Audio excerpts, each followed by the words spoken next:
រូបស្អាតតលនឹងឲ្យរបស់3ទី1គឺកុំអាសាខឹងក្រោតចងគំនុំគេច្រើន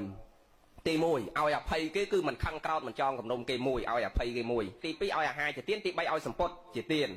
នឹងព្រះសម្ដែងក្នុងធម៌ពួក10នោះវត្តតោហោនតិវណ្ណតោណាឲ្យសម្ពុតឈ្មោះថាឲ្យពណ៌សម្បល់ល្អនោះអញ្ចឹងគឺឲ្យរបស់3នេះឈ្មោះថាឲ្យរូបស្អាតហើយញោមចំណាំទី1គឺឲ្យការមិនខឹងក្រោតឈ្មោះថាឲ្យអភ័យដល់គេ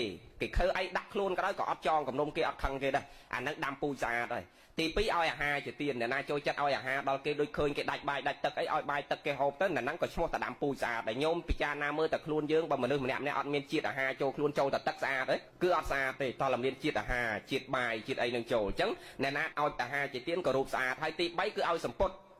អាវស្លៀកពាក់ហ្នឹងឃើញគេអត់សម្ពុតអត់អាវអីចែករំលែកដល់គេទៅអ្នកហ្នឹងឈ្មោះតែដាំពូជរូបស្អាតដែរអញ្ចឹងអ្នកណាបានរូបស្អាតគឺដោយសាររបស់3ហ្នឹងហើយអ្នកណាបានញាតដោយអាត្មានិយាយខាងដើមហើយដល់ទ្របនេះដូចគ្នាមិនមែនចេះសុកបានទ្របតើយើងចូលចិត្តរៀនលះសេចក្តីកំណាញ់ផ្លូវចិត្តយើងបានអាហ្នឹង